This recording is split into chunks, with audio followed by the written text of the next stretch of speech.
Hi friends, வாங்க வீடியோக்குள்ளே போகலாம். நம்மளோட வீடியோ புதுசாக பார்க்குறவங்க சப்ஸ்கிரைப் பண்ணி வச்சுக்கிறோங்க. பக்கத்தில் இருக்க பெல் ஐக்கானை கிளிக் பண்ணிக்கோங்க. வாங்க வீடியோக்குள்ளே போகலாம். இன்னும் காலைல கோயில் கிளம்பும்போது பார்த்தீங்கன்னா என் பையனை கோயில் வரையாப்பான்னு கேட்டேன். எப்போவுமே சார் கோயிலுக்கு போனால் வரமாட்டேன்னு சொல்லுவார். இன்றைக்கி ஒரு டிமாண்ட் வச்சார். என்ன டிமாண்ட்னா, நான் கோயிலுக்கு வரணுன்னா நீங்கள் பேரண்ட்ஸ் மீட்டிங்கில் என்னைய கம்ப்ளைண்ட் பண்ணக்கூடாதம்மா எதுவும் மேம்கிட்ட அப்படின்னு சொன்னார். சரி ஓகேன்ட்டு டக்குன்னு அப்படியே கோயில் கிளம்பியாச்சுங்க. கோயிலுக்கு போயிட்டு பூஜையெல்லாம் முடிச்சுட்டு அவ்வளோ அருமையாக இருந்துச்சு. எல்லாமே இன்றைக்கி நம்ம ஏரியாவில் ஒரு அக்கா தான் பிரசாதம் கொடுத்தாங்க. என்னென்ன பிரசாதம்னா புளியோதரை, லெமன் சாதம், பொங்கல், சுண்டல் எல்லாமே கொடுத்துருந்தாங்க. எல்லாமே அவ்வளோ அருமையாக இருந்துச்சுங்க. அப்படியே சாப்பிட்டுட்டு கிளம்பியாச்சு.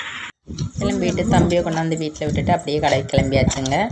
பேரண்ட்ஸ் மீட்டிங் ஈவினிங் டைம் அப்படின்னு சொன்னதுனால நான் மட்டும் கடைக்கு கிளம்பிட்டேன். சாயந்தரம் 3 மணி 3:30 போல் தான் பேரண்ட்ஸ் மீட்டிங் சொல்லிட்டாங்க. சரி போகலான்னு கிளம்புனா திடீர்னு 2 கஸ்டமருங்க கடைக்கு. அவங்கள அட்டன் பண்ணிவிட்டு பேரண்ட்ஸ் மீட்டிங் போக ரொம்பவே லேட் ஆயிடுச்சுங்க.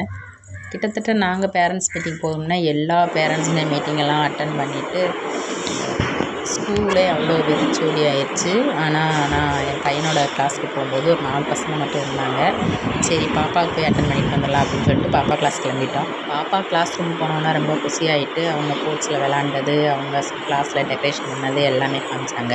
அப்படியே அதெல்லாம் வீடியோ எடுத்துட்டு பாப்பா அவங்க மேமை பார்த்து பேசிவிட்டு அப்படியே அவங்க மேலே உள்ள குட்டி குட்டி கம்ப்ளைண்ட் எல்லாம் மேம்கிட்ட சொல்லிவிட்டு அங்கேருந்து கிளம்பியாச்சு. பாப்பா கிளாஸ்லேருந்து இறங்கும்போது பார்த்திங்கன்னா, ஏம்மா கம்ப்ளைண்ட் பண்ண மாட்டேன்னு சொல்லிட்டீங்க, என்னையும் சேர்த்து கம்ப்ளைண்ட் பண்ணிட்டீங்கன்னு சொல்லிட்டு என் பையன் கேட்டான். என்ன கம்ப்ளைண்ட் பண்ணேன்னா, அவங்க போடுற குட்டி குட்டி சண்டை இதெல்லாம் கம்ப்ளைண்ட் பண்ணியிருந்தேன். அதுக்கு மேம் கொஞ்சம் அட்வைஸ் பண்ணாங்க. அடுத்து தம்பியோட கிளாஸ் ரூமுக்கு வந்தாச்சு. தம்பியோட கிளாஸ் ரூமுக்கு வந்துட்டு அவங்களோட மார்க்கு, அவங்களோட ரேங்க் எல்லாமே பார்த்தோம். தம்பி இந்த ட்ரிப்பு 4th லெவல் வந்துருந்தாங்க. ராஜமுத்தரசன் என் பையன் பேர் பாருங்கள், 4th லெவல் போட்டிருக்காங்க. ஆனால் மார்க் நான் அந்தளவுக்கு ஸ்கோர் பண்ணாங்க, கொஞ்சம் கம்மியாக தான் எடுத்திருந்தோம். அது லைட்டாக மனசு கொஞ்சம் கஷ்டமாக இருந்துச்சு. சரின்னு எல்லாத்தையும் பார்த்துட்டு அப்படியே போய் மேம்கிட்ட பேசினோம். மேம் ஏற்கனவே ராஜமுத்தரசு இருந்ததுக்கு இந்த ட்ரிப்பு ரொம்ப பெட்டராகவே இருக்கான், நீ பிக்கப் பண்ணிடுவான் அப்படின்ற மாதிரி சொன்னாங்க. மனசுக்கு ரொம்ப சந்தோஷமாகவே இருந்துச்சுங்க. தம்பி 11th 12th ஸ்டார்டிங்கில் கொஞ்சம் பயோமேக்ஸ் ரொம்பவே டஃப்பாக இருக்குமா அப்படின்ற மாதிரி சொல்லியிருந்தான். அப்போ போக கொஞ்சம் பிக்கப் பண்ண ஆரம்பிச்சிட்டான். 10th 451 மார்க் எடுத்திருக்காங்க. நீ +2 ஓரளவுக்கு போஸ்ட் பண்ணிடுவான்றது கொஞ்சம் கடவுள் நம்பிக்கை இருக்குது. கடவுள் என்றைக்குமே எனக்கு துணை இருப்பார்ன்றதை நான் ரொம்பவே நம்புகிறேன். அடுத்து அப்படியே பசங்களை கூட்டிகிட்டு கடைக்கு கிளம்பியாச்சுங்க. நம்ம கடை முன்னாடி பார்த்தீங்கன்னா நிறைய முருக பக்தர்கள் தினம் நடந்து பாத யாத்திரை போவாங்க. நான் என்னால் முடிஞ்ச அளவுக்கு பிஸ்கட்டு, தண்ணி இந்த மாதிரி வாங்கி கொடுப்பேங்க. இந்த ட்ரிப் என் பசங்களோட கொடுக்க வச்சுங்க. வாங்கிட்டு எல்லாரும் நல்லா படிக்க சந்தோஷமாக இருந்துச்சு.